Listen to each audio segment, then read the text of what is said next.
What's Patreon? Is that like, what is it? What is It's that? OnlyFans for our podcast. Oh shit! So like, I can exclusive see your content taint on there. Exclusive content, ad-free episodes and bonus episodes on there as well. Go look at Roger's taint at patreon.com/AOTBcast. My taint's not on there, but it will be. enjoy the episode. You did play with me and my cousin. That's right. It was my cousin because he was in the. Was it my cousin and me? My cousin and me. Yeah, we were playing like Halo or something. I remember Josh and I played one campaign mission from Halo 3 or no Halo 1, and then we just never got on it again because he just kept going through all the missions without me. So that's not true. Yeah, bro. That's not. I kept playing like the new campaign. I'm excited for Halo Infinite co-op. That's gonna come out soon. A year later. I fucking finished it. Hey, so like this is gonna be an internet episode. We're really talking a lot about internet stuff. Y'all see any good porn lately? I've seen some good ones, dude. Hey, here's a question because it's happening to a close friend of mine, and I think this would be a good way to intro the episode, even though it's not relevant at all. But is porn cheating? No, I don't believe so. Now. Okay. Wait, but like what type of porn? Like an OnlyFans porn? Or like that's the distinction. I'm sure that's cheating, right? You think that's cheating? If you know the chick, yes. If you know the chick, is it cheating? I don't know if it's cheating, but it's like a gray area. If you don't know the chick, is it cheating? No, it's definitely not. I feel like it gets like the line gets blurred if you're having like interactions with the person. You know what I mean? Like asking for custom content, or what do you mean? like if you're like a reply guy on feet. somebody's OF, then you're like, like maybe we're just like, hey, I'm paying for it and I'm just gonna scroll through it and then that's it. I feel like that's kind of okay. Think about it. But if you're kind of like, hey, I'm gonna slide into the DMs while I'm in this bitch's OnlyFans. You know, I just thought of a perfect analogy. You know that. This is not what I thought this episode was going to be. No, it's not going to be about. This is a cold open. Yeah, this is a cold open. This is the art. We're professional podcasters. Okay, now. You guys did it one workshop. Hey, that's actually our second one. That was our second one, and we got hired for another one. And well, look at that. And congratulations. They gave out little certificates of completion at the end. Yeah, so it's official. I'm just saying, that does sound really official. I don't like the shade that you just threw towards us, and I think we should cancel this episode. No, I'm kidding. But going back to the OnlyFans thing.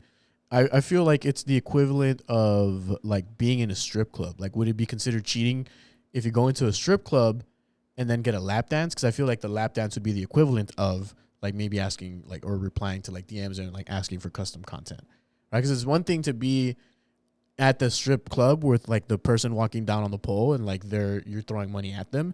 It's another thing to like have a chick take you to like a private dance. Like, is that cheating? Good, like nothing happens other than the private dance, and that's it. Like, is that cheating? Because I feel like that's a very good like 1-to-1 of like OnlyFans. I think it's just like the boundaries that have been set, right? Like I would not set foot in a strip club because my girlfriend would not want me to, right? But also like I don't think porn's cheating. Porn's definitely not cheating, bro. But I think there's also like an insecurity thing that comes with it. Like the friend who I won't say their name and I'll dolphin noise them. No, I don't want to do that either. What if I just fake say the name and I still dolphin noise it? Okay, it was all right. Damn, yeah, crazy. That's fucking bro. crazy. Dude. Anyway, so his girlfriend was saying like kind of like a shit, you know what? Maybe we should not air this part at all because I'm afraid that she watches. Never mind. I'm not going to get into any more details. Yeah, you're the only one that's you're the only one that brought it up. You did this to yourself. I just started thinking about like it could have just been the first part and it would have been vague enough. Yeah, okay, it's vague. Is porn cheating though? No, it's not. Is porn cheating? The verdict is no. Moving on. Welcome back to another episode of Aliens on the Border. Today we have That's happened to me a lot lately, honestly. Where I start you walk yourself into it. I start telling a story, and then I'm like, dude, we have such a huge listener base now that like anybody I know can like pinpoint who I'm talking about. Yeah. Well, anyways, so I have to keep shit vague. Today we have a pretty dope episode lined up for you guys. A very special return guest. You've seen it on our Patreon episodes if you're a patron.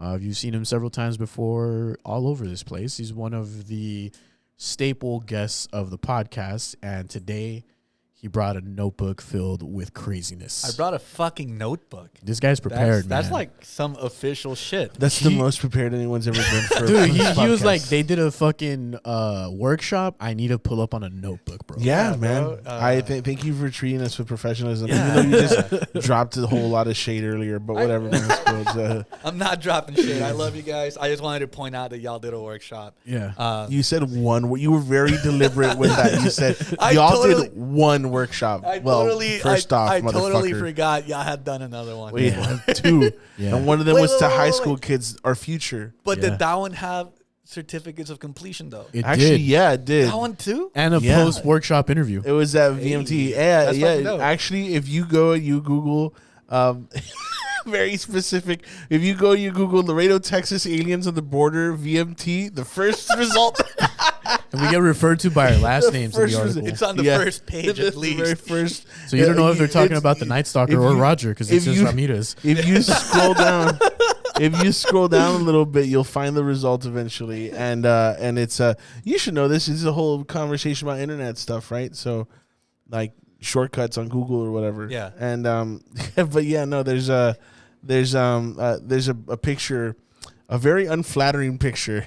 And the angle of it is just fucking terrible. Of both of us? Yeah, of both Oh. of us. The pictures from Damn, like I down was- here and shit. Like I guess they were taking pictures Like of a us. point like, of view blowjob. Yeah, it's pretty bad. It's a bad picture. What she sees when she looks up, that's what it's captured. we with. were talking Love to that. kids. All right. Oh, I'm chill. sorry. It was, All right, but never yeah. mind. Scratch all of that. Anyways, dude, this introduction has been drawn out and longer than it should have been. Ladies and gentlemen, Francisco Flores is bringing you It Came From the Internet. I like that.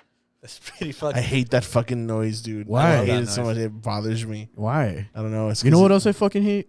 Aliens on the border. The Army Air Forces has announced that a flying disc has been found Faster than light, spaceship of the future. By direction of the President of the United States, stay in your home. Is it human or inhuman? Earthly or unearthly? Born in that swirling inferno of radioactive dust, there is no word to describe them. We may be witnesses to a biblical prophecy come true. Why is it that we usually ignore the fourth dimension? Is this the human race of the future? Aliens on the border. Is this the human race of the future, dude? Could be. Could definitely be. What did you bring for us today? I've been looking forward to this since we spoke about it a week and a half ago. All right. So, for those of y'all that may not remember, I've done this as a segment once. Yeah, we did once, like way back. Yeah, way back. Yeah. So, I am part of this hypothetical podcast that hasn't happened yet called It's a quasi-podcast. Quasi podcast called It Came From the Internet, where I like to catalog weird shit that happens online, you know. And a lot of people like to they automatically assume when I'm talking about weird shit online, they automatically assume I'm just talking about scary or, you know, dark web shit. But no, it can be a bunch of other things, you know, just anything that's Some whimsical shit, you know? yeah, anything that's weird online is what I'm, you know, Going for. going for. Some of it can be scary shit. Some of it can be like I want to cover ARGs at some point. Want to cover a bunch of shit. But one of my favorite types of internet phenomena, which is what I'm talking about today, is lost media. Dude, that's, yeah, 100%. I love lost media. Just the idea of like there's this one thing everyone remembers and nobody can find. It's really fucking cool.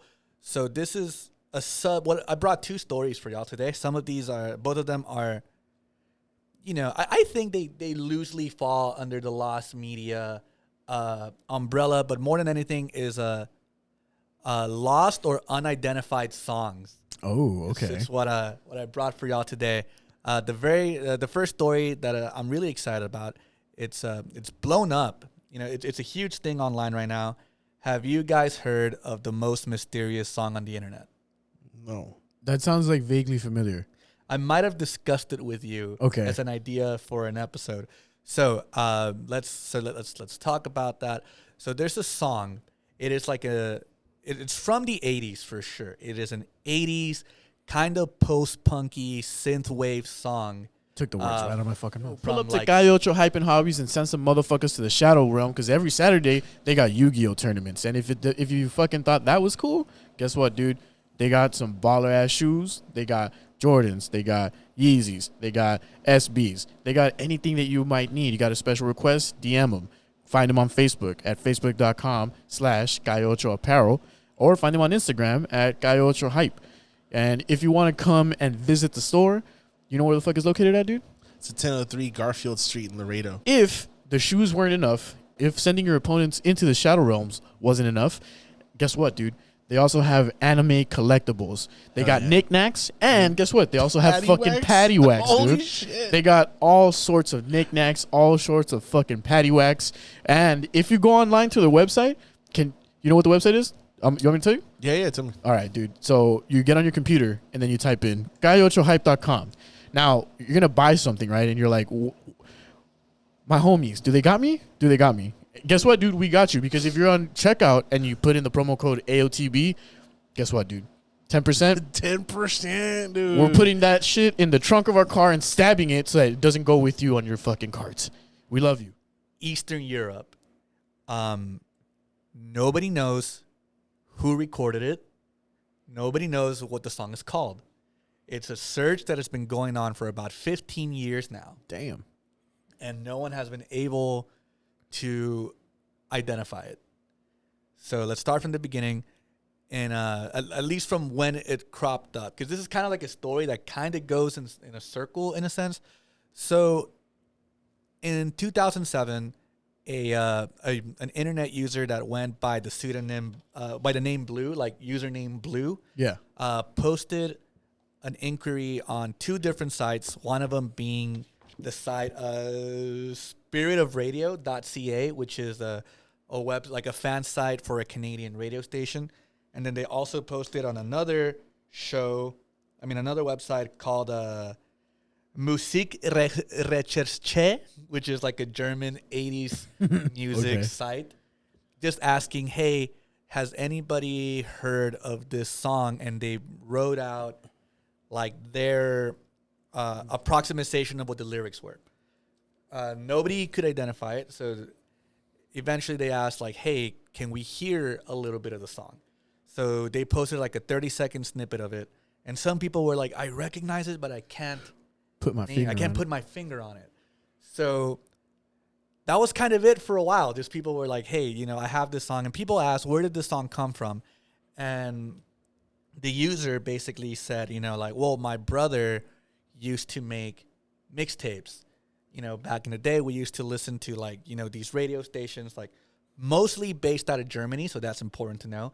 So we used to listen to these radio German stations, and my brother would come home from school and just, make mixtapes. Yeah, just record them straight off of the record them, and then just, he just collected them over the years. Now, this dude was really adamant about having very clean mixtapes. So he would record them once, record the songs, and then he would record again on another tape so that the introductions and outros by the radio DJs wouldn't be in the audio. Okay. So that's how that from the get-go, that's why we don't know. He cut out the intro to the source. Song. Yeah, okay. Yeah. So it's just, it's just the song. So that was the explanation about it. And for years, nothing really happened with it. It was just a couple posts here and there, and that's it, until, somebody was kind of a Reddit user who's a sound engineer based out of Brazil named Gabriel Viveira.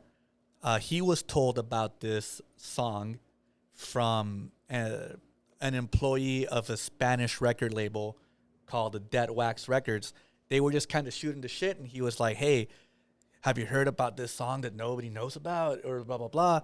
And he showed the snippet to Gabriel Viveira, who kind of became obsessed with it and just started posting about it on Reddit a lot. He went on, r/white whale, r/tip of my tongue, r/ all these other subreddits. Let me interject real quick. Is this snippet out there right now? It is. Fuck, I should have brought laptops. And there's no copyright on it because, nobody knows what it's from. But wait, you're talking about the snippet, but let me tell you a little bit more, okay? Let's keep going. So he eventually starts a subreddit called The Mysterious Song. And that kind of starts to blow up. An Australian music website called Tone Deaf writes an article about it, which blows it up even more. So a lot of people are flooding the subreddit for, r/The Mysterious Song. And all of a sudden, there is a Reddit user called was it Johnny? Hold on, I have their name here. Johnny 2x4. It might be Johnny Me Too or something like that.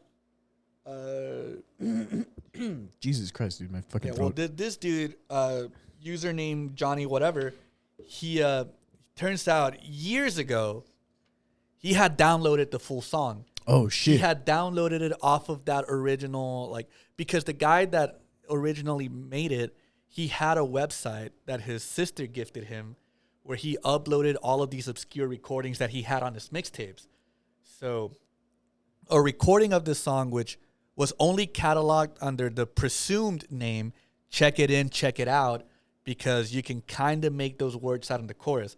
So for the first couple years of this investigation, we only had that 30-second snippet from the original inquiry. Yeah. Now we have the full song, which... The full song is out there, and the full nobody song is fucking out knows there. what it's called? Nobody knows what it is, because it was only, they downloaded it off of this website that the guy made to catalog his own mixtapes. Right. And in this website, this is the song. We can actually look. Hold on, let me try something here. Do you have Bluetooth? Yeah. All right, hold up. Okay, it's discoverable. So, again, in the website, it is cataloged as Check It In, Check It Out. Most people call it Like the Wind, Ride the Wind, or I'm the Wind, because the first lyrics you hear kind of sound like that. But I don't know. You tell me. It appears the song is performed in English, but I'm not too sure. Should like a German. All right, go for it. Are you playing it? It says I'm connecting still. Okay. All right, I connected. All right. All right. This is weird. are you checking the level? Yeah. All right, just chill. I have. Dude, this is the song. It's a good song already. It's fucking great. I love it. I feel like we're.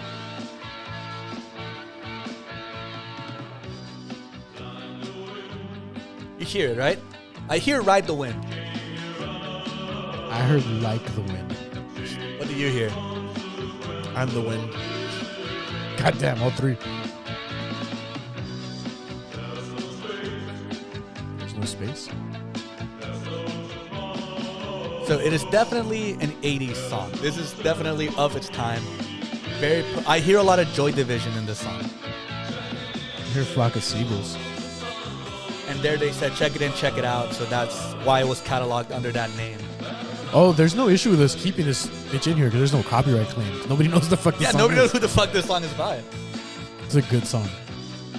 Do you want to hear the full one, or do we continue with the... No, let's get back to it. And then I have some shit to add to this, but damn, that was okay. Well, what do you a good fucking song. Like the entire time we've been talking about it, I've been wondering, like, okay, so if, maybe German radio stations, like, what if it was like a local band from a place that was like on the rise at that point in time, and then they were like got their song aired, but then they broke apart or some shit, and then funny you should mention that, because that is one of the leading theories about what the song might be. I'm Batman, best detective. So we ended up discovering the identity of who username Blue is, the person who first posted it all the way back in 2007. She said that she's a woman by the name Lydia. She would go by a pseudonym to respect her classic privacy. German name. Her username was Anton Rydell. That was her pseudonym back in the day. So she was able to confirm that she was Anton, the person who first posted the snippet in the original inquiry. And she mentioned that her brother Darius, we only know his first name. Her brother, a man named Darius, was the guy who actually recorded the mixtape that the song is included on. So people were able to ask her more questions to kind of narrow down when this song might have been recorded. And what we know is that for sure the mixtape was recorded in 1984. Nice. So Okay. the song was recorded either in 1984 or maybe a little bit before that. How do we know it was recorded in 1984? Most of the other songs that have been cataloged on that mixtape were released around that time. And if you're playing a song on the radio in that year, it must have come out around that time. You know? Right. Or, again, a little bit before that, but there's, it falls squarely within that time frame. Now, people got real technical, and they asked about the tape deck that was used to insert the cassette for the mixtape. They found out it was a tape deck called the Technics tape deck, which started manufacturing in 1984. Okay. So for sure, latest 1984. Latest 1980. The technology was only made available in 1984 to create this particular, to record this cassette. You look like you got something to add. I want to know, like, what's the significance of the song? Like, why Every time someone listens to it like more than 3 times, they commit suicide too. I mean, like, the significance of the song, because it, like, to me, like, I could just be like if I posted like some local band's EP, like a song off of whatever they like, a demo that somebody hands me at like Cinemark, like, it's to that note, there's now lost media of Dos Leones. Oh, no shit. Their first album, Crown the Sunset, and their subsequent EP, Waiting, I think is what it was called, completely wiped off of the internet. So if you have them, that's like a one of one. Oh, really? No yeah. shit. That's crazy. Yeah. Like, I mean, not that they're lost media because we know what the fuck they are, but like they don't exist out there anymore, sadly. And I don't have either of those. That was I might when have there were one lying 2 around. lions, right? Yeah. Well, the Crown the Sunset, yes. The other one was Dos Leones. Oh, okay. Yeah. Sorry.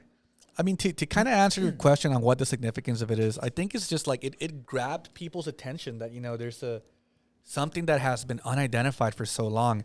And with the power of the fucking internet with the power thrown at it. Like, it got to the point that people, they asked Lydia and Darius, like, what shows did you listen to? Like, where might this have aired? And they brought up a specific show from a German radio station, NDR, and its sister station, NDR2. There was a show called Musik für Jung Leute, which is music for young people. And they even found out who the radio DJ was, a man named Paul Baskerville. And a lot of people were just flooding his Facebook because he's still running shows now. Like, he's still a radio DJ now. And they were asking him, like, hey, do you remember this song? Do you remember this song? He's like the Sammy the House of fucking Germany. Yeah. So eventually he replied to somebody and he said, I don't recognize the song. What? I'm hearing stuff over here. I thought it was just because I had one of the ear cups off. Yeah. But I'm hearing something over here. What are you hearing? It sounds like talking.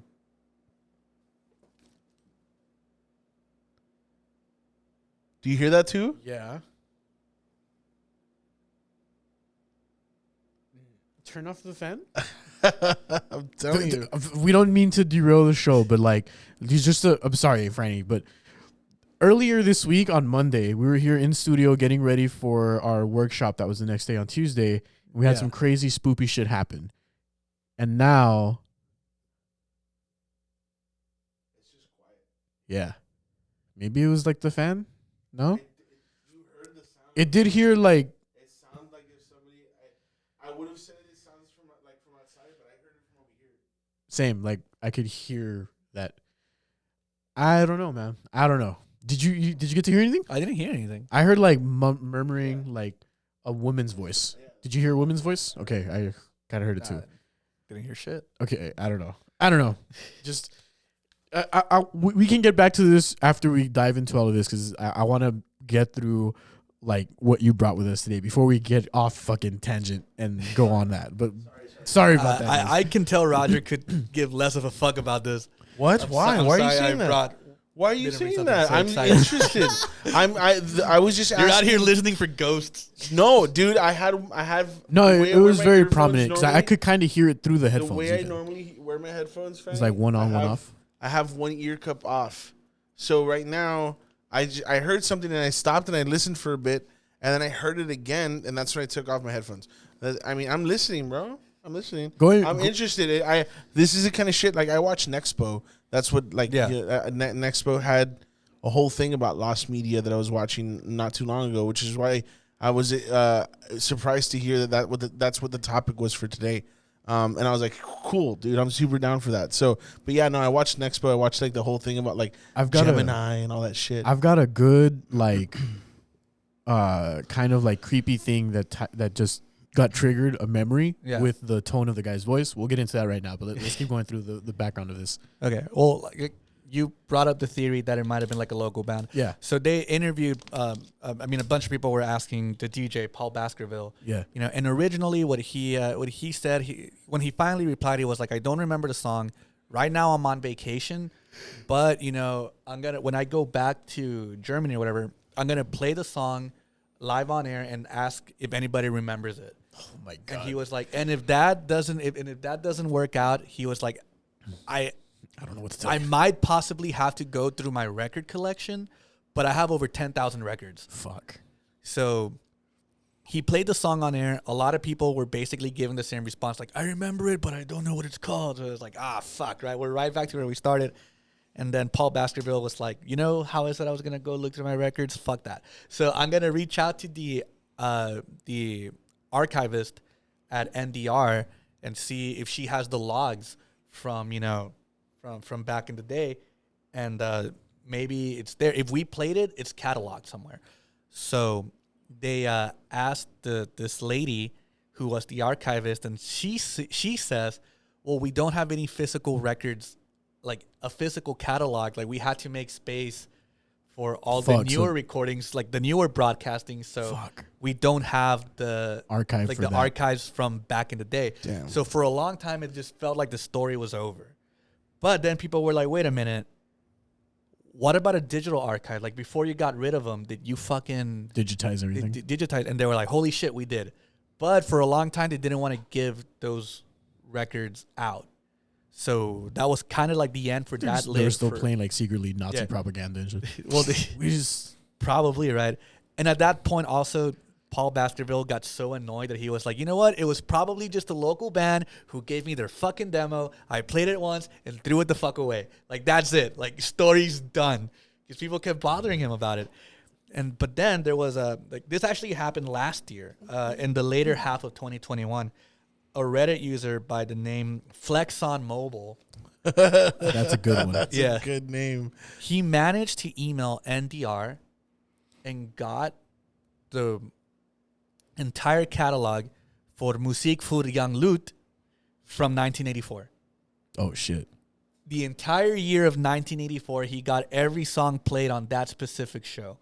So a lot of Redditors went through the painstaking process of listening to every song and seeing if there was record of it already out there in the world. So you heard a song. Is it on YouTube? Is it on Spotify? Is it Shazamable? Blah, blah, blah. So they went through it. They were able to identify most songs.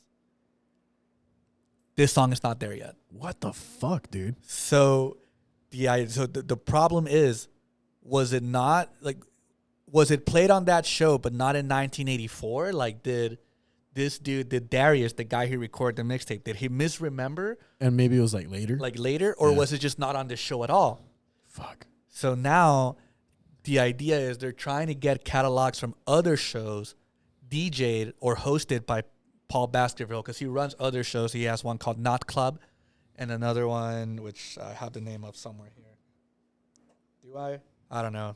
I can't read my own handwriting sometimes. Well, yeah, so basically the idea is now they're looking through other shows that he may have hosted where the song may have played. But then also Musik für Young Lut, he wasn't the only host of. Oh, shit. So they're like, might have been one of the other hosts. There was one that people were latching onto who unfortunately passed away, so we can't ask him any questions. He was only known as Stefan. And when people asked Paul Baskerville, well, could it have been Stefan who played it and he just forgot to catalog it? Well, Paul Baskerville is on record saying, yeah, this sounds like a song that he would have liked more than me. So might have been played by this fucking dead guy whose name we don't know. So now there's a bunch of theories on who this may have been. Again, might have been like a local German band. There was a big controversy because there's a band from Greece named SIM, or Statues in Motion. The vocalist from this band, who also passed away, so we can't ask him, sounds eerily similar to the singer from, I'm going to call it Ride the Wind. You know, it sounds very similar to the singer from Ride the Wind. So people messaged one of the surviving members of SIM, their guitarist, whose name was Billy Knight. That was his stage name. So It's a badass stage name. Yeah, it is. At first, he flat out denied it. He was like, nah, that wasn't us, but, you know, sounds cool. And then that's it. But I guess it's more people, you know, like, I guess people didn't know that he had already been reached out to, so people kept reaching out to him. And the story kind of started to change because last year, when the investigation really took off, also happened to coincide with an anniversary release of SIM's first and only album. I don't hear anything. All right, I don't know. I'm tripping. Sorry. I didn't hear anything that time. Yeah. Okay. So now, you know, they're re-releasing like a deluxe version of SIM's first ever album. It just so happens that this band is notorious right now for being a possible candidate for being the band that wrote, you know, Ride the Wind. Ride the Wind. So now the story's starting to change because in this re-release of the album, there's 2 songs that weren't in the original recordings. So now he's going from, oh, no, that's not us, we didn't write the song, to like, oh, yeah, Ride the Wind was one of the songs that we recorded but didn't release. So now we're like, the fuck? You're like, oh, that's word? real sus. Yeah, it's super sus. Now, if you can pull up Statues in Motion and we can compare the vocalist, really similar. Is that copyrighted? It's from like a Greek label. Yeah, I don't know. Never mind then. The algorithm might fuck us. Okay, Yeah. then never mind. Now We can listen to it and cut it out or whatever. So we'll listen to it now and we cut it out and we can put it for Patreon, no? Yeah, we can do that. Like, it can be on Patreon. Let me look it up. Somebody painted a vagina. Nice. Is it cool? That's all right. Cool. So what I'm gonna point out while you're looking them up, Ride the Wind, we heard it. It is a very guitar heavy track. It sounds very post punky. There is some synth in there, but it's mostly like a live Statues in band. Motion. Yeah, any song doesn't really. All right, let's say Blackout. Yeah, this is Statues in Motion. First thing that I would like to point out, this is way more synth heavy. It still Ride feels the like it Wind. could be in there. Yeah. Like a different track on the same album. A la verga, it does sound like him.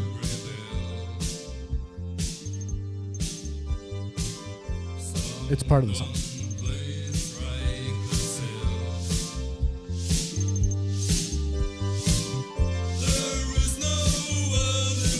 Can you go back to the other song? That's what I'm about to do.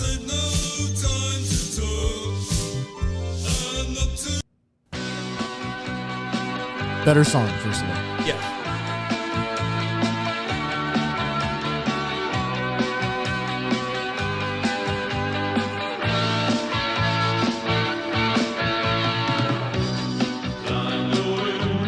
I mean, kinda. It's got more reverb on it, and the quality of the recording is a little bit different. So Yeah. but I can like the But you can see yourself drawing that line?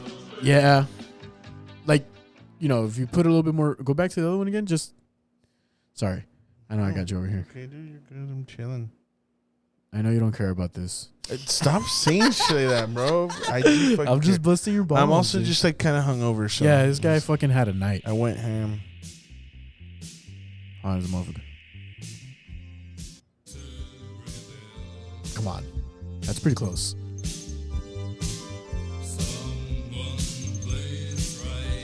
Like, give me a high pass filter on his voice with like a little bit of reverb, and it's almost the exact same thing. Yeah. This one's clearer. It's because it sounds like every synth wave, every dark wave band From back in the This day. Yeah. could easily be like fucking The Cure, just doing like different shit. Yeah, The Cure, So, New Order. Yeah, no, I hear a lot of Joy Division in this one. Yeah. And also on Ride the Wind. So, again, this the guitarist for this band is all of a sudden kind of switching up his tune, saying like, oh, yeah, that was us. We recorded it, but it didn't make it onto our one album, right? And it got to, like it got so heated. Like, people care so much about discovering who wrote this song that this one dude, like this Redditor, messaged him. I didn't get his name, but he's like a musician as well. And he got so into like the construction of the song, specs of it, that he was like, hey, look, I was able, just from hearing the recording, because they also uploaded a higher quality recording of Ride the Wind. He was like, I was able to like decipher specifically which synth was used in Ride the Wind. That's crazy. So he's like, here's the synth. I'm going to play the synth along with the track. So he played it. It matches up perfectly. And he started calling out Billy Knight, because Billy Knight was like, yeah, we recorded that song like in 81, 82, blah, blah, blah. And this guy's like, I call bullshit. The synth that is used on Ride the Wind wasn't made available until 83. And to get the sound from the synth on Ride the Wind can only be done with this specific synth. If you use an earlier synth, like earlier technology, no matter how much you customize it, no matter how much you fuck around with the settings, you cannot replicate the sound. So there's no fucking way you wrote this in 81, 82. This could have only happened on 83 onward. And at that point, SIM had already broken up. They put out one album and called it quit and dipped. So he's like, damn. So he's like, that's bullshit. Just from the synth alone, that wasn't you. Yeah. But that's crazy. People are kind of splitting hairs and saying it may not have been SIM the band, but it might have been the singer, because the singer did have a previous project and nobody knows what he did after, SIM broke up. So they're like, it might have been that guy specifically with like another band. Yeah. And then that band didn't really make it anywhere. Now the question is, how did a Greek album make it all the way to Germany? Because this was played, like, one thing that they know for sure is that this song was played on a German radio station, specifically NDR and NDR2. How did they know this?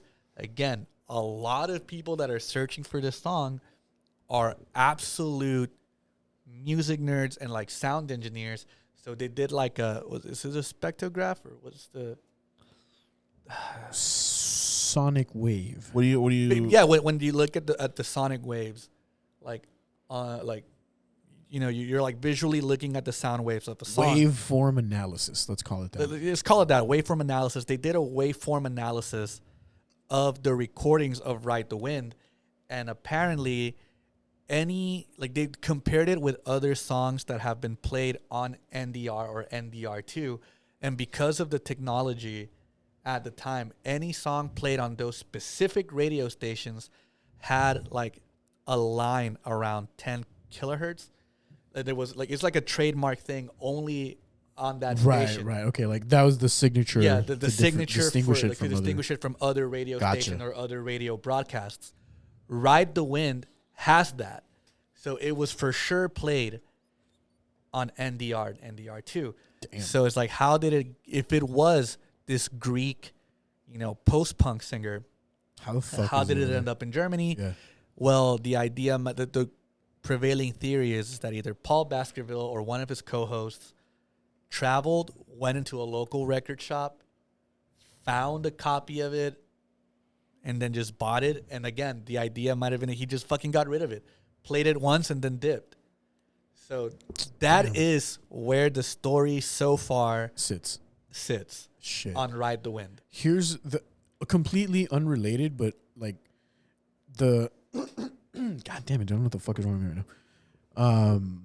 The like tone of the guy's voice unlocked like a somewhat hidden memory of this one time. Justin, right? Yeah. Just talking about those known as 2 Lions, whatever.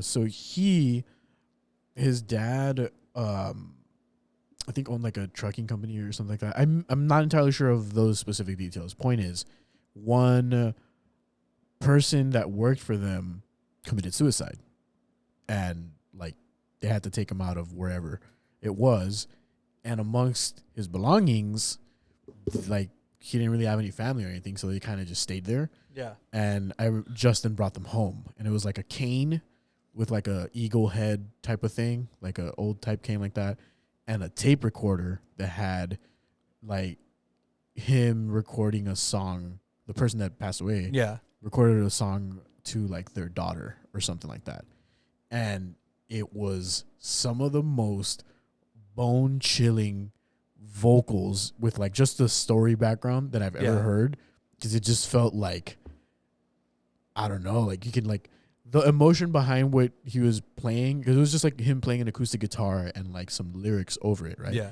But it was just very like, the tone was, I don't know, it was very fucking haunting. That sounds eerily similar to like this one, like it came from the internet. This one internet mystery. I can't remember the name of it. I'm gonna come back to it. But there was like this YouTube video that kind of became infamous. It was like it was called "Song for Somebody." I can't remember what it's called. The story behind it, supposedly, and I'm saying supposedly because it's very disputed.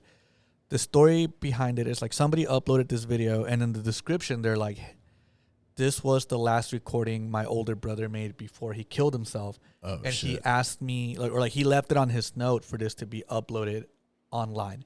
So the video is this dude, kind of teary-eyed, playing a love song. Like I guess it's like a song for like his girlfriend or ex-girlfriend. Like that's why he killed himself or whatever. A song for Billy Michelson. So he's playing this song. And once he's done, he takes a deep breath and puts a gun to his chin, and that's when the video cuts off. Oh shit, that's horrible. But it's being heavily disputed because they were like, "Is this for real though, or is it just like a fucking troll?" Yeah. Because I'm like, okay, maybe the story checks out. Your brother wanted this to be uploaded, at least the song. Why would you keep the part where he fucking shoots himself? Like, you know, like.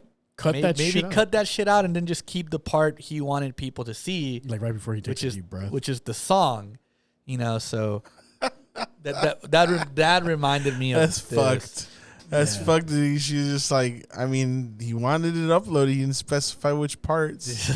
I only put the part where he blows his brains out. The song wasn't that great, but nah, it was just him playing "Hey There, Delilah." Just the like. The tone of the guy's voice from Like the Wind or Ride the Wind, whatever you want to call it. Yeah. Check it in, check it out. That's how it comes out in the catalog. Like for some reason just kind of hits like in the same register, I guess, as this other dude's voice. Yeah. And when we listened to this, we were in high school. And like, you know, we were real big potheads at the time and shit. So it was just creepy, bro. It was creepy to like hear this shit. You know what I mean? Yeah. Like the this songs person of a has dying man. Yeah, like you can hear like the heartbreak in this dude's like voice over like his daughter or whatever the fuck. Like it was intense, man. Like I felt like it was something we should definitely not be in possession of, nor listen to. You know what I mean? It felt like that. Like it felt like you used to have it. I don't know. We like at one point in time, he accidentally made a hole in his wall in the room at his mom's house, and like we like put it in there, like the tape recorder and shit. Like. Have you... Hold on, what? What? You had a hole in the wall that you would put shit in? Justin did. Sounds like something Justin would do, actually. Yeah. Have you heard of the album "A Crow Looked at Me" by Mount Theory? No. It's a very... So Mount Theory is the name, like the stage name of musician Phil Elverum, who used to go by the name The Microphones. Okay. And a couple years ago, his wife died of I can't remember what kind of cancer, but she died of cancer.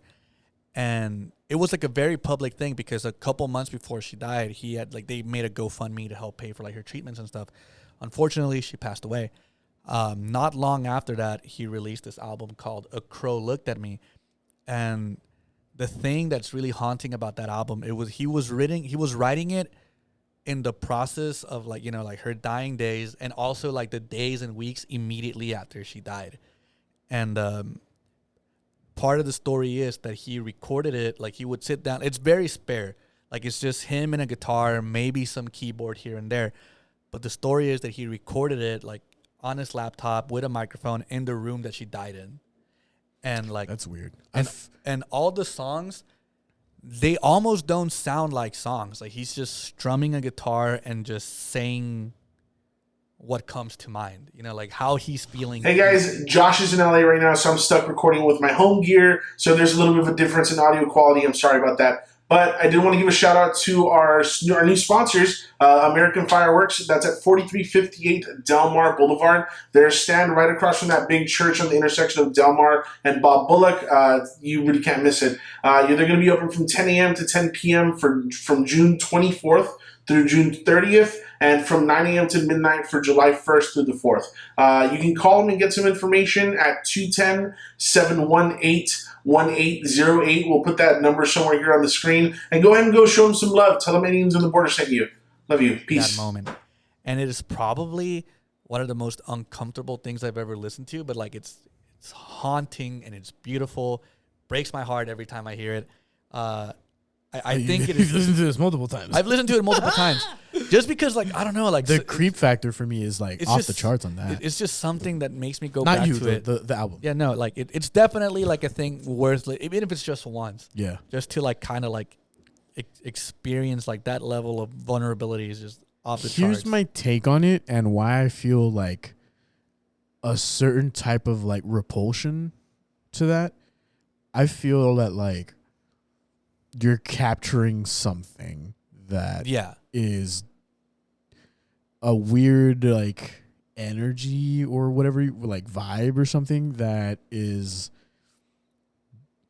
in some way, in my mind, I may be completely wrong and just superimposing like my own fucking view on it, but it kind of almost feels like exploitation of like a person's death in a way. You know what I mean? Like if like if you were in the room, or if he was in the room where his wife died and shit, and there was like any like part of her fucking essence that was there, I feel like it's getting captured in like a weird way. I don't know. You know, because the whole thing about like how the human body weighs like exactly 1 gram less after death or whatever. Like it's 42 grams. 42 grams. There you go. I mean, I just kind of viewed it like as a very public grieving session. And I mean, he put it out. You know, it would be completely different as opposed to like, you know, your experience. Like this was a tape recorder that I'm pretty sure he didn't expect anyone to hear. You know, Mount Erie, he was like, you know, I want to put this out. Why does it sound familiar, dude? Mount Erie. You probably showed it to me. Right? We had a lot of times where we would be like cruising after a show and we would just get like in sad boy moments. And I don't know if I ever played Mount Erie after a show. Like if that would immediately. I played Mountain Goats. I hope you die. Yeah, No Children. Yeah, that's such a good song. It's a great fucking song. I don't know. Now talking about dying and songs. Mind if I get into my second story? No, go for it. So this one kind of segues into everything we've talked about. It is another, I don't know if Lost Song. No, I think Lost Song fits this one more than the last. The last one is more of an unidentified song. True. This one is a lost song. And this one, I'm looking directly at the camera, I think. Am I? Yes. Yeah. This one, time is of the essence. Okay? Like this one, if you're listening, fucking help out in the search for this one. I'll explain. Earlier this February of this year, a Reddit user by the name of Glittering Craft 207 made a post letting people know that they were diagnosed with terminal cancer. They have an inoperable tumor in their spine, and they were given anywhere between 6 months to a year to live. So this was in February. We're in June. Yeah. So we have either 2 months or, 8 months left to finish this search. They were like, I have this inoperable tumor. I'm gonna die anywhere between 6 months to a year from now. And what I want to do with the rest of my time, I just want to catalog all the weirdest, obscure music that you can think of. And I'm going to put it all in one YouTube channel, one playlist. And, that's kind of how I want to spend my I want to keep all these songs that would probably just disappear, if nobody listens to them, which is cool. cool thing to do. But they also kind of threw us for a curveball because then they go, but there's also one specific song that I heard 4 years ago. So this is back in 2018. Okay. There's one specific song that I heard 4 years ago, which is, I'm paraphrasing here, but they're basically saying this is basically, it blew my mind. It became like the best song I've ever heard, but I can't for the life of me remember it, and I want to hear it before I die. You know, and they gave specifics. Well, how cool would it be if like you start talking about it and then we find out what it is right here on the podcast? That's what I'm hoping we'll do. So here's I already solved one mystery. So here's what we know. The song, they heard it on a radio station in North Texas. So this kind of hits somewhat close to home. Specifically, KXT 91.7. They heard this in Denton. In Denton. Now, I've been to Denton. Now, I looked up this radio station, KXT 91.7. It not only broadcasts in Denton, it also broadcasts in Dallas, Fort Worth, the entire, DFW metropolitan area. Now, they're saying they heard this song in the time frame of February 9th to 14th of 2008. Anywhere within those 5 days, they heard it. And I was alive then? Okay. And they even know around what time. It was a morning show anywhere between the times of 9 to 11 a.m. is when they played this song. February 9th to the 14th from 9 to 11 a.m. 91.7 KXT Denton. People asked, Glittering Craft 207 to describe the song. She describes the song in the following manner. She said, it had a male singer. He sounded young, and she described it as melodic punk. Not upbeat, kind of slow, kind of down tempo. So melodic punk, down tempo, full band song with a male singer, sounded kind of young. And then she goes even further and says, these are lyrics that I remember at the end of the song. So near the end of the song, if this rings a bell for anybody, please. The lyrics are, to try for anything, I couldn't stomach things. It just keeps getting worse. Those are the lyrics. I've tried Googling them. It only takes me back to the post that she made about this song. What if she's just hard trolling everybody? That's a theory for sure. So what's the lyrics again? To try for anything, I couldn't stomach things. It just keeps getting worse. And that's not necessarily all one right after the other. It's just pieces that are in the last segment of the song, right? No, because in the Reddit post or later on in the Reddit post, somebody asked her, can you sing the lyrics? Maybe that'll help. So she did post like a SoundCloud link of her singing those lyrics, and they do follow each other. Okay. Yeah, so it's like part of one stanza, I guess. Okay. Like a bar, and it's those lyrics. Okay. Now, people were like, hey, KXT has a digital archive, so try there. The problem with that is it only lets you go back as far as 30 days. Oh, fuck. So if she posted this in 2021, hey, don't look ahead, bro. Geez, sorry, bro. Just kidding. You can look at me. No, that's okay. If she posted this in 2021, in February of this year, and she heard this song 4 years ago, it's gone. It's gone. She can't go back far enough to see this. Fuck. Somebody contacted one of the DJs from KXT, a DJ by the name of Amy Miller. They asked her about the lyrics. They described the song to her, and she was like, no, I don't know what song that is. So since this is particularly recent and people are saying like, oh, it's like a melodic punk song, blah, blah, blah, KXT is, especially, Denton, they are known for playing more obscure, more local acts. So the move here was, let's look for, bands from the Dallas area. I reached out to J-Ram. because I'm a part of this investigation. I'm like, you book Too Hip, you book all these, all these bands somewhere along like the emo, indie, punk spectrum. That could fall right easily. Does this ring a bell? He can identify it either. He said he would reach out to people that he knows in the DFW area. I haven't heard back. I'm trying to reach out to people that I remember that I played shows with from, back in the day. I haven't heard back. There's some theories online as to who this might be. Somebody said the song In My Stomach by Alkaline Trio because of the line, specifically the, I couldn't stomach things, but I heard the song doesn't really fit the mold. Somebody said the song Can't Win by Pup, which is a more modern song. It is relatively obscure. I do love that band, and it sounds like it would be something that they would do, but that song in particular is pretty upbeat, and they're saying that this song is a little bit more of a downer, so that kind of scratches it out. There is a song, I don't know if we can play it, because again, we can play it and then cut it out, I guess. But it's a song called Jordan, That Was Savage by a band from Denton named Whimper. This song, I want to say this is it. I want to say that this is the song. Does it have that fucking line in there?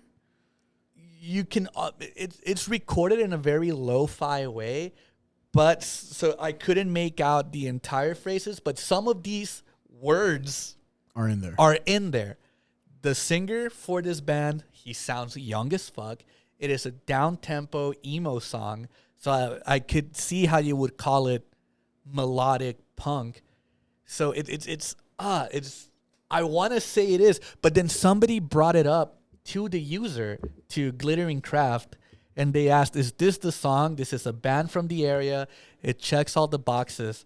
And she said, I don't think this is it, but this is very similar. Damn. So this is like a good jumping off point. Like, okay, if this is what this song sounds like, these are bands that we should be checking out. But a lot of people are also saying, like, what if this is the song, but, you just can't remember it, like, properly. Like, you're misremembering. And she's like, no, I don't think this is it. It sounds a lot like this, but I don't think this is it. So we're all kind of scratching our heads about it. Another song that was brought up, which I think also sounds very, very much like, it sounds very similar to the Whimper song. So take it or leave it. It is called The Hell It Is by the band Divide. And I hear lines that are very similar to the lines that are in question. The sound and the tone of the song is very similar as well. But that particular lead was posted 10 days ago. Glittering Craft hasn't responded to it. So for all we know, this could be the song. They just haven't gotten around to confirming it. And that is where this story ends. But that's why I'm bringing it up. This Put one. on your detective hats. Put on your detective hats. If you know anybody in the Dallas-Fort Worth, bust out your bat cowl. Denton, indie punk emo scene. What? Nothing. Good. Let's kind of put our heads together. Let's try to find this song. I'm down. And when I said time is of the essence, well, this person's fucking dying. Yeah. We gotta find it before that. So send them off. Maybe we can save them from Vecna with one of those. Maybe Vecna-C. They won't be running up that hill like those. Yeah, that's a fucking good song. It's a great fucking song. I'm gonna throw this in talking about lost media. Did you guys know that the Sesame Street episode with the Wicked Witch of the West was found? I didn't even know it was lost. I didn't even know there was Wicked Witch of the West in Sesame Street. There was an episode. That's from Wizard of Oz, right? Obviously. Yeah, from the Wizard of Oz. There was an episode in like the earlier run of Sesame Street where the Wicked Witch of the West appeared, but apparently it freaked out kids so much it was pulled off circulation and it's just been archived forever. Nobody. Like that one Pokemon episode? I was just thinking about it, the Porygon episode. Yeah. So basically that. Now, I mean, it was technically never lost. It was just archived, but we were not allowed to watch it. But what ended up happening was that as a part of like an anniversary celebration as part of a celebration of Sesame Street, they aired it, like they handed the tape over to like an organization in LA for film conservation. But it was not supposed to leave that auditorium. It was only watched if you were a member of this society or if you paid for the you paid to watch it, but it wasn't supposed to leave that auditorium. It leaked. Of course. It's on YouTube now. Nice. Anyone can watch it. And this has been one of the most infamous pieces of lost media. Like it was like were people like, fuck, did we imagine that? Or like they were like, for sure it exists, but it is for sure it exists, but it was so heavily hidden, like so heavily just kept under lock and key that nobody thought it would ever see the light of day. And now not only was it acknowledged, but it's also been leaked. Yeah, like now it's 100% out there. It's been went from lost to fucking found. Yeah, good shit. Sesame Street has a bunch of weird shit. Yeah, that I've seen. Like Crackmaster was another. It was like an animated short, and like crack dealers. It was super weird. It was like about like this kid who's gonna go to bed, and there's cracks in the walls, and she imagines them at first as different animals, like friendly creatures, but then it becomes like this weird, almost like evil entity called the Crackmaster, who just pulls the kid into the wall and just shows it like all these weird, creepy imagery, and then just kind of puts him back in bed. That's weird. And when it was first brought up, people were like, people were on the fence about it. People were like, I don't know, that doesn't sound like it's real. Like, why would Sesame Street do that? Do some shit like that, yeah. They found it. What the fuck? It's true. It exists. It's on YouTube. Was on that note, like scary kids movies that were maybe a little bit too scary to be kids movies. You know what I mean? Like the one of Don't Look Under the Bed is the biggest one for me. What fucked me up as a kid? Do you remember that one or no? I vaguely remember it. I was just talking to CEO about this one.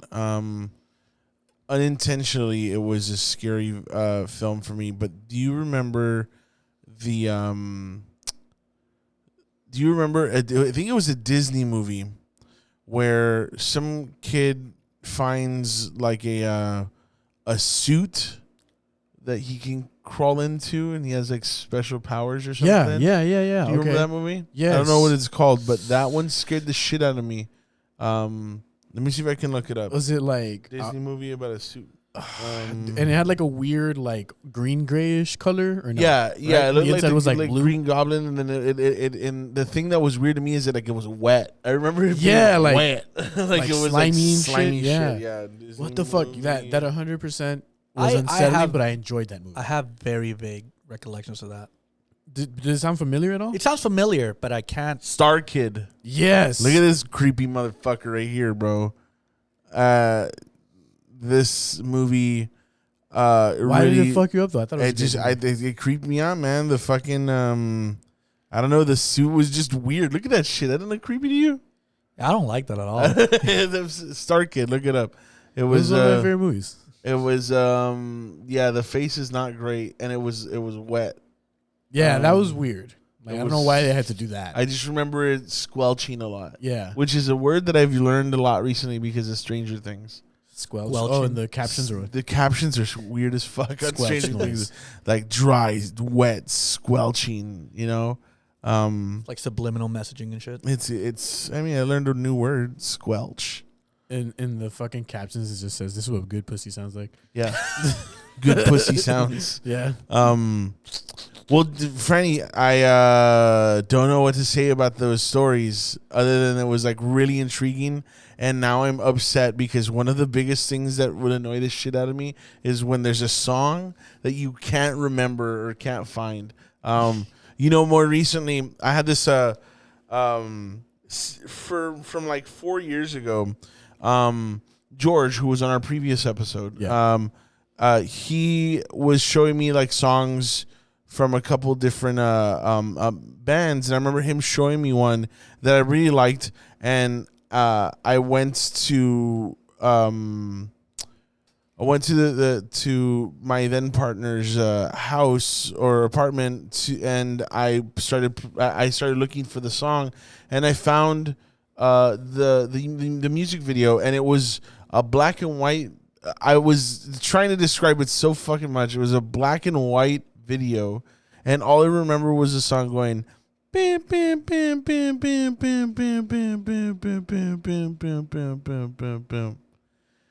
Can't help you there. Right. Okay. So I was looking for that fucking song forever, and I remember asking people, even in the hindsight chat, I asked, "Oh, hey, by the way, I found 2 of the songs that I was asking about." But anyway, I found this song.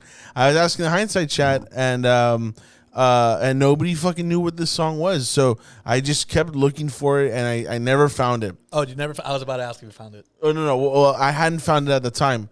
Fast forward to, I think, like last month or month before, we went to go watch Men, the movie, and in the trailers, they play it. One of the trailers played it, and it's the song.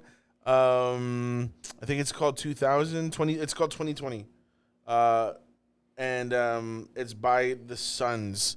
And I'm just gonna play, just so you can hear the. No, I don't have it on Bluetooth right now. Okay. But I just want you to hear, just so you don't think I was just inventing.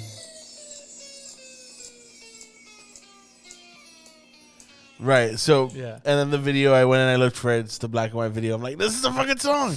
The song that I was telling you was actually a song from what's it called? I think it was the Baby Driver soundtrack. That had a good soundtrack. I have a song that I never found, and the closest approximation to it is that song "Someone That I Used to Know" by Gautier. Yeah, but it's not that song. But it sounds like it. And I remember listening to it like on some MTV channel where they like would just play music videos, MTV Hits or whatever the fuck, and like I just describe the music video. It was also in black and white, like the fucking. Okay, but describe it. Maybe we can find it here. I don't know. I can't remember it anymore. This is the one that. I remember me humming this shit like an idiot in the fucking yes, chat. I do. What song is that? It's called Egyptian Reggae, and it was in Baby Driver. But I was like, why is this song stuck in my head? And I kept asking everybody about it. But I'm curious about this song, Josh. Let's get to the bottom of it. What did it sound like? Sing something. I can't even remember the melody because I try to think about it, and all that pops out is the stupid ass goat. It's not even a goat. It's not even. It's not that song. Yeah, it's not that song. No, it's like whatever genre that would be. Okay, it's like an indie song. It's like in a similar, like, that's the closest approximation that I could get to, because I remember watching the video and listening to it, and then right after that song also played with the video. And so what was the video? You don't remember anything about the video? There was like black and white. At some point in time, the singer was playing a guitar sitting down, like, and then there was stuff going on in the background. And it sounds like I'm describing the fucking video for Someone I Used to Know, right? Or no? No, that video was completely different. Yeah, first of all, it wasn't naked people, and they're getting like covered. painted. Yeah. And it wasn't in black and white? It wasn't in black and white. All right. Okay, perfect. Then the song that I'm thinking about had like, it was just a plain white background, a person, the singer presumably playing an Wonderwall acoustic by guitar. Oasis? No. James Blunt? No, just kidding. No, definitely neither of those. And I can't even remember the fucking melody, dude. And like, it was definitely like an indie song. And the other thing that replaces it in my mind when I try to think about it is "Hang Me Up to Dry" by the Cold War Kids. I was about to say "Hang Me Out to Dry." I love that song. One. That's a fucking good That's song. a banger. Yeah, it is. You know what else is a banger? What? "Ride the Wind." Yeah, it is. It's pretty good. And I like it a lot. I'm curious as to who the fucking person or the artist is, but now I'm mad for you, Josh, because I want to know what this song what is. this song is. Like, I can't even tell you what it sounded like, dude. But like, I'm fucking mad because it definitely had like a feel of like, if it was in a playlist and it played right after someone I used to know, you'd be like, oh, that makes sense for it to be in here. You know what I mean? And Let's look at the playlist. I mean, let me pull something up on YouTube. But anyway, there was one time I remember Ernie. Shout out Ernie, one of our patrons. I was looking for a fucking song that I couldn't find anywhere, so I went live on Facebook and I started humming it for everybody like a moron. I was singing it. I was humming it and I was doing the whistling thing, which was a. I know that. I don't know the name of it, but I know I've heard that. Yeah, it's the whistle song. Blow the whistle. No, it's what's it called? What's the name of that song already? I forget. But it's World, Hold On. Oh, okay. World, hold on. Someday you will be the children of the skies. I don't know. Whatever. Anyway, but it's it. He knew the song. Of course he would. Yeah, of course he would. I'm pretty sure he tap danced to it. That at is some a point. very Ernie song. It is an Ernie song. Yeah. Ernie used to dance a lot, man. What happened? I don't know. He got married, I heard. No, don't do that. Don't do that. Just busting your balls, baby. No, but dude, like I cannot for the fucking life of me remember it anymore, and that's see someone. Maybe it was just some song that you used to know. Maybe it was, dude. But there's one thing that got wiped off of like major streaming platforms, which was Omar Rodriguez Lopez album called Calibration is Pushing Luck and Key, and you can't get it on there anymore. It used to be on there, and I remember because I bought it on fucking Apple like a long time ago. Like I was still in high school when it came out, and then like it was just gone. And then like you can still find the songs on YouTube, but like the actual album is not on Spotify or like, and a bunch of his other work. We're still doing react videos to somebody that I used to know. It's fucking weird. Really? Yeah. What? Like what? Like they're reacting to listening to it. It's funny. No, yeah, I understand. But like, what is there to react to? It's a like, very like straightforward song. Yeah, and the video was also not like amazing either. It's like, all right, cool. Like I get it. React to the Hard Part 5. How about that? Yo, hell yeah. John Legend. I'm just kidding. React to We Cry Together, dude. What was the year that you're thinking of, Woo, Josh? I don't know. What year did somebody that used to know come out? Like 2011? 2011. Oh, shit. I was way off. Then, okay, yeah. Somewhere around there. 2012, yeah. Interpol? I'm just kidding. On the topic of internet stuff, while he's looking that up, have y'all ever delved into like ARGs? Yes. There was one where it was a good one, too, where like for some reason the sky was like red. I don't know if you saw this one. It was on Twitter. The sun vanished? Yes, the sun vanished. I still follow it. It fell off. Yeah? You know, like the first couple of ones were pretty good. Yeah. I remember I was like, damn. Yeah. Also, the Rubber Johnny, was that one? Rubber Johnny was good. That's the fucking ugly thing in the chair, right? Yeah. Oh, that was fucking horrible. That's ARG's augmented reality games. Okay, yeah. I played the Dent Kid. That one what was that one called? I played Goodbye Charlie. No, it's not it.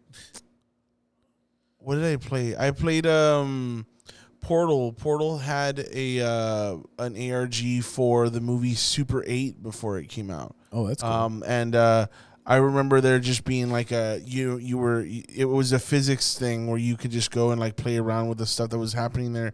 But when you get to a certain train car, because it was like a derailed train, when you get to a certain train car, there's like a creature that's like moving around in there, and that's supposed to be part of the movie or something. Right? Well, I mean, there's a scene in the. Speaking of derailed trains. Okay. Did you guys hear about that shit? No, what happened? One of the Amtrak carts like got derailed in Missouri, I want to say, and like 62 people passed. No shit. Some fucking crazy shit like that. Like, I don't even know if it was Missouri or not, but like I want to say that it is. That's fucking crazy. Yeah, like literally, I think it's maybe been out, or that happened like last weekend, I want to say, or sometime within the last 5 to 7 days it happened. And I got a fucking notification on Twitter, and I was like, yo, that's fucking gnarly, dude. That like, is I've been wanting to take an Amtrak trip, honestly. Don't do it anymore, bro. I took the Amtrak when I was in Champaign for like training for Jimmy John's. Jimmy John's. We were just talking about Jimmy John's. JJ's. Yeah, I took the Amtrak. I took it from Champaign to Chicago, It was like a 2-hour trip. Champagne. It was dope as fuck. Going back to internet lost shit. That one like pirate show one, that one was cool. Which you know what I'm talking about? It was like it aired on TV like in a certain area, and people were like, "Did it happen or did it not?" And they were like, "It looked like Pirate Cove." Yeah. Pirate Cove. That one was dope. I think we actually got into that one like on the last time. Yeah, it's the one where it was supposed to be like, it was actually super fucking creepy, right? Like, yeah. Characters were like screaming their fucking heads off and shit. Yeah. I think that was one, that just a creepypasta? I think it got debunked. Right. There was also one that you know which one recently got debunked, and I'm very disappointed that it did. I think I talked about this on the last episode very briefly. Did I ever mention the A Day with SpongeBob movie? No, but it's funny that you bring that up because I was just about to bring up some SpongeBob shit. But elaborate. So there's a there's one of the most ridiculous lost media hunts ever. It started with a listing on Amazon for a DVD of a movie called A Day with SpongeBob. Now, this movie looked bootleg as fuck, but it was from a infamous movie studio that basically just did like skirting the line between like, you know, plagiarism. Yeah. You know, or like just super low, and sometimes they did straight up just like steal like, you know, intellectual property. The fucking concept of Chip and Dale and shit. You know, something like that, right? So they had a listing for a movie called A Day with SpongeBob. And the story, like the plot of this movie was that like up here in the surface, you know, like they did a raffle or something. And like this kid won a raffle, and his prize was that he got to go to Bikini Bottom and hang out with SpongeBob for a day. So the only character that looks recognizable is SpongeBob. All his friends got redesigned to not look, you know. Yeah, like for it not to be. Yeah, not like a full play, even though the movie's called A Day with SpongeBob. So there was a listing for it on Amazon. So it's like, well, if it's on Amazon, it must be real, right? And then some people were like claiming like, yo, I think I saw that like at the bargain bin at fucking Big Lots or whatever. Like people are all of a sudden saying like they remember this movie existing. And the studio checked out, right? They were like, yeah, this is a real studio. And this was, I think they asked somebody that worked at that studio, and they were like, yeah, no, this is like a thing. Like it was in development or whatever. So people were hunting down the A Day with SpongeBob movie because they just wanted to see what it was and how shitty it was. Are you looking for it? Yeah. God damn. Well, what ended up happening is that they ended up reaching out to somebody else that worked in the movie studio, and they were like, oh, yeah, no, we never made it. We just mocked it up, put the listing up for sale, and see if people would have been interested in buying this movie. Damn. Okay, so... And that's all it was. That's crazy. It was the most disappointing ending to this fucking story. Fuck. I wish this movie would have been real. Dude, oh my God. Viewing party at my place if it was. You just gave me like... I had this thing that I was going to bring up, and then I just completely lost it. You said it was going to be some SpongeBob shit. Yeah, but then... once we were going through the premise of the movie, I was like, oh, you know what? Never mind. Is it the Red Mist? No. There was the one about the Squidward killing SpongeBob or some bullshit like that. No, or that was some just SpongeBob SpongeBob commits suicide or some shit. Squidward's the one that. You know Squidward kills himself. You know what's really realistic? You know what's really fucking weird? I saw this clip somewhere. The actual SpongeBob show referenced that creepypasta. So the creepypasta is called The Red Mist. Oh, okay. And it's like that very eerie picture of like Squidward with the bloodshot eyes, and they're super realistic. So I don't know what the plot of the episode is, but there's like an actual real episode of SpongeBob, and they put this clip where like SpongeBob and Squidward are surrounded by like swirling doors or whatever, like different universes. And they open one door, and it's that, and he's there, like just with the super red eyes, and Squidward just stares at him for like a second, like too long for a kid's show, like 1 or 2 seconds, like, just looking at this depressed Squidward, and then he just slams the door shut. And like, no. So like, yeah, like it got legitimately referenced. That's hilarious. This one, yeah. What dude? What was that picture? The fucking creepy ass face that is in the doorway. It's in SpongeBob. And it's like a white face. Or was it Courage the Cowardly Dog? Where it's like behind a door and it's just like a white face. Like I don't know. Courage did kind of like. Courage was a little fucking weird. Yeah. Definitely. The cat with the tennis ball episode, that one kind of got me. The one that got me was You know what always I'm the slabs one. Yeah. Dude, the slabs one would freak me out. Return the slabs. I really like that one because of the whole like Egyptian curse The one that concept. got me was the Harvest Moon episode. Which one was that one? It was like the giant floating head. Oh yeah, yeah. it was like Oh, the- show me the- that because yeah. that might be what I'm remembering. Yeah, the whole episode is like, what's his name? Eustace can grow shit. Oh, And the Harvest Moon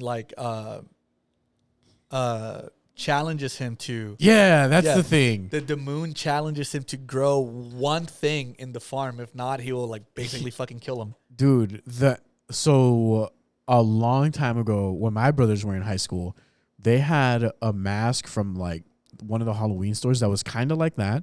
It was an old dude, and then it just had like white hair like around here, and it was bald, right?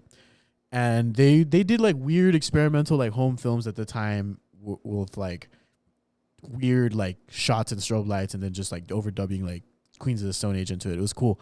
And Ivan was terrified of that mask, and they fucked with him so hard once. Like, he was a little kid, obviously, because like I'm 9 years younger than my brothers, so Ivan is like 2 years younger than me. So I always thought Ivan was older, but yeah, and so like I was maybe like 10 or between 8 and 10, so he was like between 6 and 7, more I want to say, or 5 and 6. And when they were shooting this movie, one of the costume get-ups was like their graduation gown. They went from like United South, so it was just all black, and the mask, and it looked fucking creepy. One day, one of my brothers or my brother's friends, they like put on the getup, and next to my parents' house is here. One of my aunt's house is like right to the left of it if you're facing the street. Next to their house, there's like an empty lot that they own or whatever, and it's just empty. But at night, there's like no street light there, and that patch of like the block is really dark. And so like we were just hanging out with like the older kids, right? Like my brothers and their friends and shit. One of them snuck off to like go put on the costume, and then just stood like in the sidewalk in that area. But again, it was just really dark with the fucking all black gown and that mask. So it looked creepy. And I don't know what the fuck they had told Ivan to go get from his house, which is across the street from my mom's house, right? And so he went and came back, unbeknownst to him that whoever it was went to that side and like put on the whole fucking thing. And then I don't know if it was my cousin or my brother or something. They were like, "Hey, what's that over there?" And he turned, and dude, pale. I had never seen someone run away so fast in my life, dude. He was like, to the point where he was so scared. My uncle, his dad, came out and was like pissed that they had scared the shit out of him. Dude, it was fucking crazy. But like, in all fairness, that shit was really fucking creepy. Bro, it was a badass fucking mask. That Harvest Moon episode always fucked with me so hard. I can't remember of a time that I was like that scared, except for so one time I unintentionally scared the shit out of me and my brother because it was like dark and rainy out, whatever. The lights went out at some point, and so I didn't want, as a kid, I didn't want to be alone in my room, you know. So me and my brother went to went to my parents' room, and we were just like, you know, laying down on the bed and watching TV together and stuff, right? And at some point, I got up to go to the restroom, and I didn't know. I guess my brother went into our room to go grab something, and it was still like dark. We weren't watching TV because the TV was off. We were listening to something on like a battery radio or some shit, and it was still super fucking dark. And I go, my brother had gone to the room. I went to the room to go and get some blankets, right? And I guess my brother was getting something out from under the bed. So when I walk in, I just see something crawling, right? Like I just see my brother like crawling, and I fucking lost it. I was like, and I fucking start running away. My brother freaks out because I'm scared. So I guess he's like, oh shit, I should run, and so he starts running, and yeah, we ended up just going to the we ended up just running over to my mom's room, and I realized that I was scared of my brother, which unintentionally scared him. And I got so fucking scared that they had to they give you like a spoonful of sugar or whatever, so you stop your blood Chill sugar dips or whatever the fuck. Yeah. So yeah, that was that. Another time, there was a massive roach that was on the wall, So you and shot it. I was looking at it, and it started flying, and me and my brother both got up and we ran, but I stepped on a plastic bowl, but the ones that was made out of hard plastic, and it impaled my foot. It was fucked, dude. I started bleeding everywhere because of that fucking roach. Bullshit. Fucking One thing roach. that I remember scared the shit out of me. It's when I was young, but already the internet already existed. Do y'all remember? La Morsa. I mean, La Morsa scared the shit out of me, but no, that's Yep. not what I'm talking about. Do y'all remember? There was this website. I think it was called E-Bombs World. No, I mean there's a bunch of fucked up shit on E-Bombs World, but no, there's this website called, I think it was called Ask Pablo. Oh, Peter, please answer. Or no?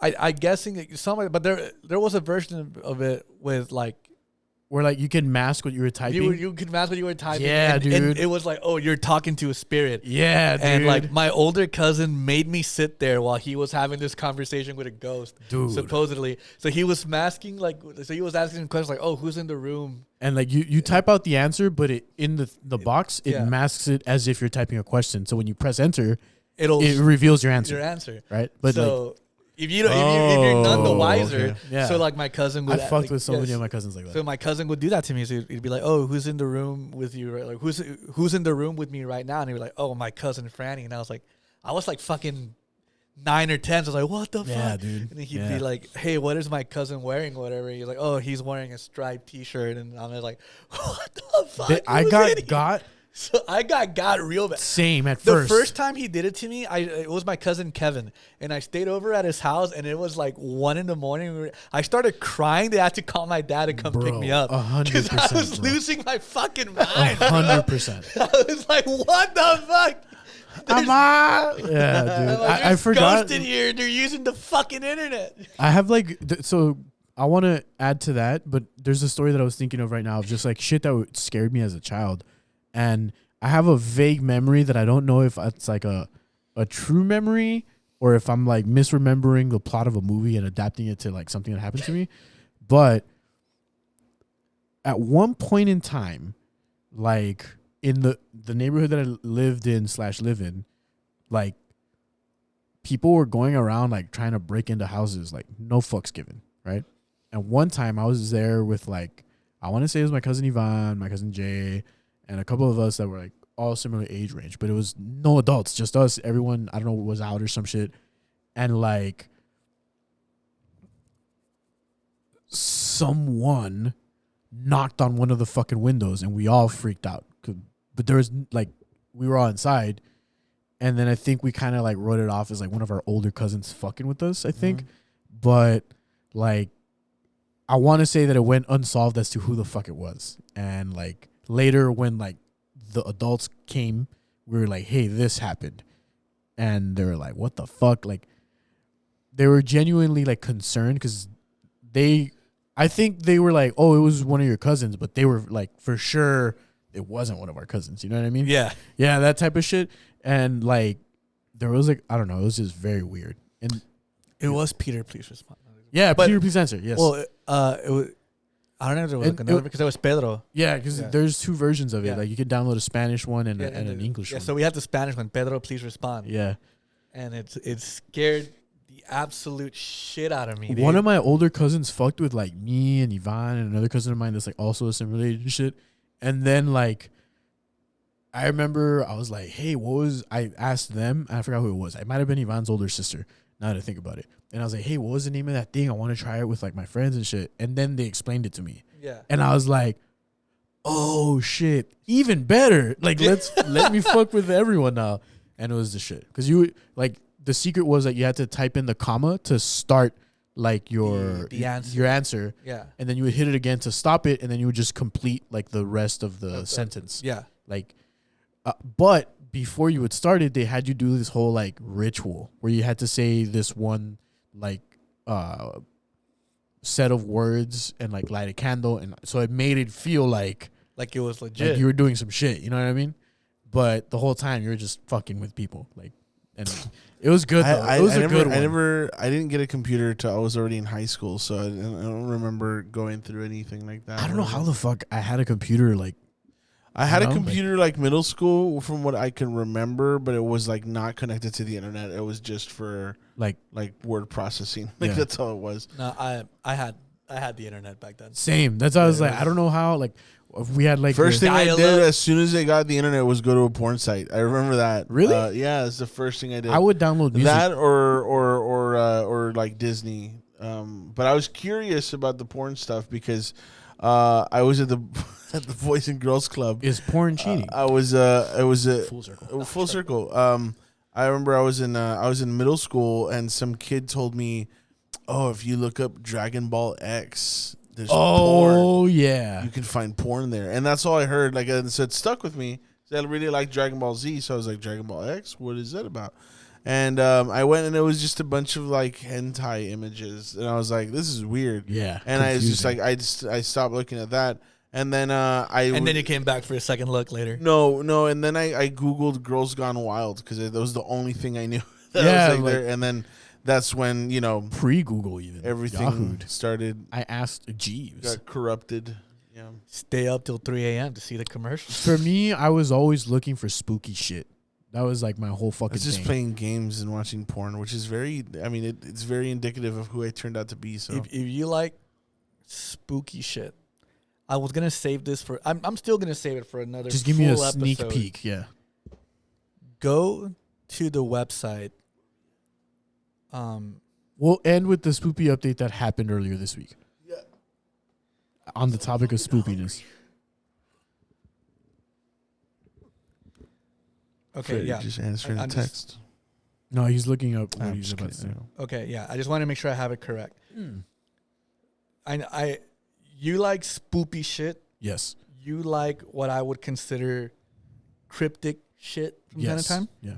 I do want to do a deep dive on this for one episode of It Came from the Internet, but I'm going to leave you with this little teaser. Look up the website 973-etnamu-973. The human backwards. 973-the-human-973. Dispelling the human. Yeah, backwards. the back. Yeah.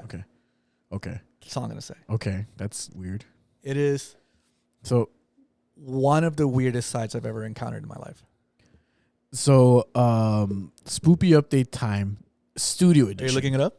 Yeah. On the surface, you're not gonna know what the fuck you're looking at. But it's gonna be unsettling all the same. Pass. Yeah. Pass. I know what it is. I know. I'm not gonna look at it because those images freak me out. But I know what it is. The AI stuff, not deep fake, but the dreamscape stuff. Oh, you ever seen that? The yeah, Google, like Google when Dream? like it like zooms into some shit and it turns into like another image. Else. That's all legit, AI bro. generated. I remember one time. I mean, there's some of that in there, but it's not the entirety of it. All right. Let's end on this. We're hitting that time. I hate this. I love it. It's amazing. So, and that is like one of the closest visual representations of like open eye hallucinations on LSD. Like, not gonna lie. Like, you could be looking at empty space and then like all of a sudden you're seeing the particles that are like in the air connecting everything and you're like, fuck, great.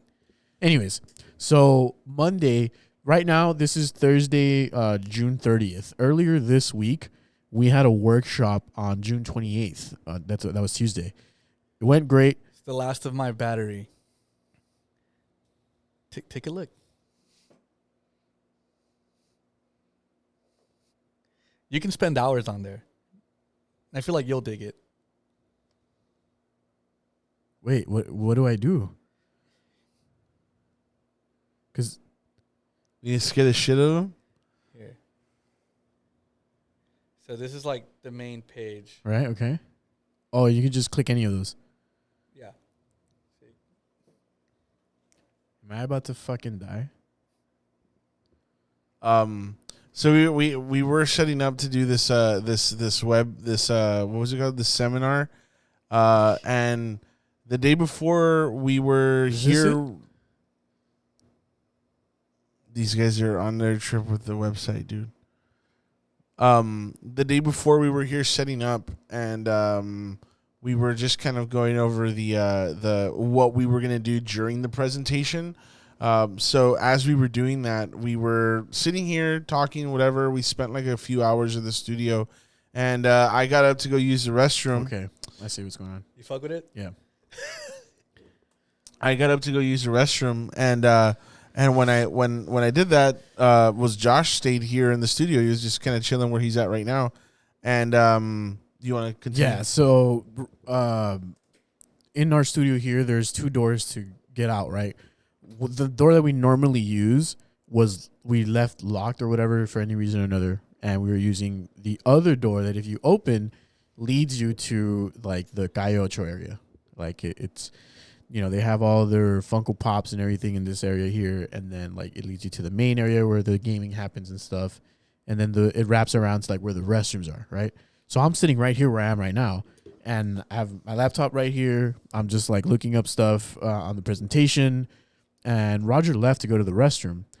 The door is directly across from me, so like we had left it open, right? Because we were going like back and forth to the restroom or whatever the fuck, and I'm in my peripheral vision, like. Up here, like I just see what I thought was Roger pull a fucking peeperoo, like a quick, like almost like kind of signaling me like, hey, in my mind, I thought Roger had just seen some shit himself and was like, that's kind of like what I saw. Like somebody do like a signal, like, and I was like, so what the fuck? And I was like, yo, what's up? And then nobody said anything. And then I think I yelled at you from here, and I was like, "Yo, Roger, are you still in the restroom?" Right? I don't know. I didn't hear it. Okay, well, I was like, "Yo, what's up?" And then nobody said anything, and I kept staring at that, just expecting you to come back and be like, "Come," right? And nothing happened. He came. Yeah, nothing happened. So I got up and I went over there. We had all the lights off in the back over there, whatever, because we don't use it, so it was just off. And so I went over there, and you were still in the restroom, and I was like. Okay, I guess that was weird. I came back and I sat down. Maybe a couple of minutes later, you were still in the restroom, and I heard the door like rattle, almost like if somebody was trying to come in. Now, full disclosure, it's not uncommon. It's happened a handful of times to where we're here, we're shooting and stuff, and we normally are in studio before Cayo Ocho opens up for the regular business hours. So sometimes some of the patrons come in and they think that it's open because we're here. And they'll walk in. It happened last time where they walked in and they were like, hey, like, it's Liz here or Anthony, whatever. And so when I heard the door like shake and whatever, like if somebody was trying to open it, I assumed that somebody was like, oh, it's open. There's a car here or whatever, right? It went quiet. And then in our studio, and you guys remember from a couple of episodes before when we had this set up on the reverse side, there's like a window that you can look out of, right? And you can see into the entrance area and all this shit.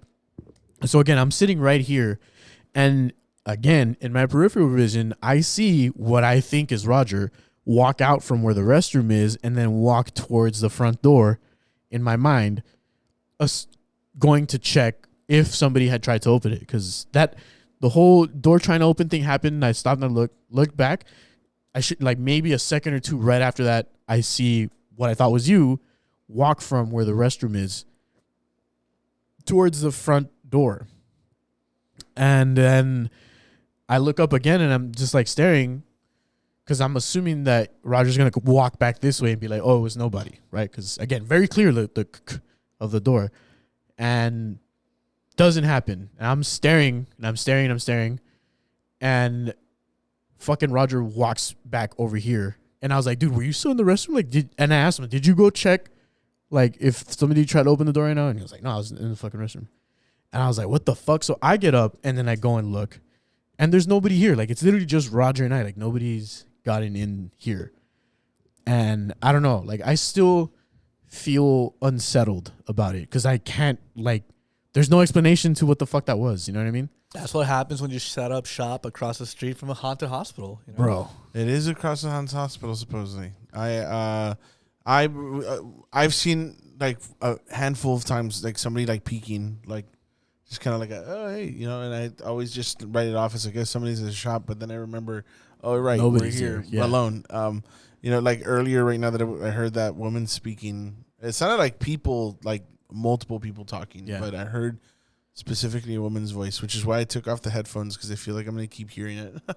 But, and right when I looked, okay, so what the fuck did you hear the last time that you were like? So I heard like something fall, like a poof, like something over here. You didn't check? No, but I didn't stand up and check. I'm not gonna fuck that. I'm not gonna go over there by myself, dude. Like, Should have said something. Would have been super down. No, but I mean, I heard something like in this like area where they've got like the Funkos and stuff. Like I've heard something like, bah. But also I'm noticing the sign.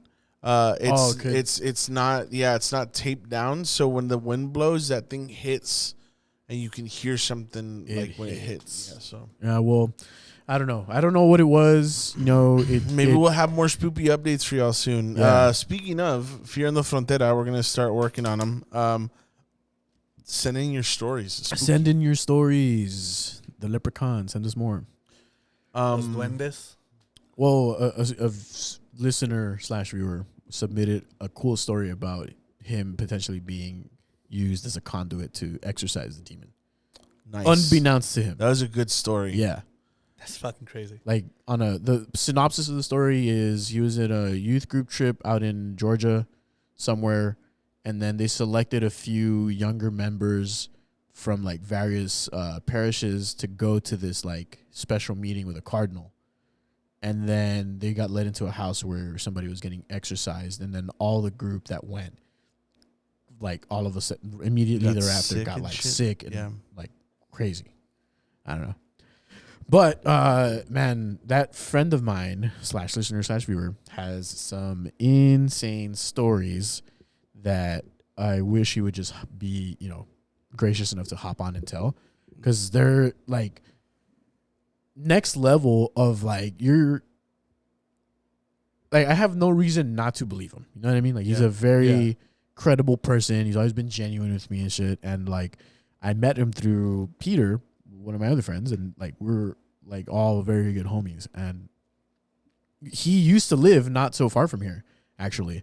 And the first time I went to his house and actually spent time there, like nothing was mentioned. And like before we left, I was like, dude, is there like something like in the back rooms in your house? And he was like, yeah. And I was like, yeah. I was like, gotcha, because the restroom was close to those back rooms, so it was just like a little like constantly feeling watched type of thing. And I pointed that out, and he was like, yeah. But he like keep in mind, like he hadn't told me anything about anything at all. Yeah. The Nichols' house used to be fucking crazy. The fucking Hat Man one. We've talked about those plenty of times. That's all. Big shout out to all of our patrons. Shout out to Marlene, shout out to Ernie, shout out to Alex, shout out to Isaac. Get better soon, and I hope you enjoy all of this. Mr. Lemon? Yeah, Mr. Lemon, Monica. Peter, Monica. Shout out to Ivan. That's it, right? Did you say Alex? Yes, Alex. Okay, cool. Yeah. We love you guys. Franny, thank you for doing this with us. It was fun. This all was fun. I'm going to try to get some more stories together so we can do another one of these. Yeah, man. Let's do it. Always feel free to hop on and do it, because I came from the internet. Dun, dun, dun, dun, Alfred Hitchcock like thing. I like that. Yeah. Fuck it. All right. Anyways, goodbye, guys. We love you. Oh, wait. Anything you want to plug? Any shows or anything like that? Mic drop next week. Top 5 whatever as well. Top 5. Wait, this will drop after the week of the mic drop. Oh, never mind. Yeah. July 16th, we are doing Corky's at Temple, Texas. Let's go. So it's going to be a boys fun. show, yeah. man. We haven't had a boys show in a minute. It's going to be, I'll be headlining. Aaron's going to be featuring. I'm going to be opening. And Franny's opening, which is the usual formula, I think, that we had gone, except that I've never headlined. I've never had Aaron feature, which is weird. That's going to be cool. It's weird to think about. Perpetual opener. No. That's a guy. That's done. You'll get your shot, dude. Follow Franny at post_Mamon. Yes. Or Caffeine Cowboy. No, shut the fuck up. No, post_Mamon for Post all underscore things Mamon, Franny. please. All things Franny. And of course, follow us at AOTBcast, patreon.com/AOTBcast. If you want to sponsor us, DM us there or send us an email at aotb.cast@gmail.com. Yeah. Bye, everybody. Bye. I love you.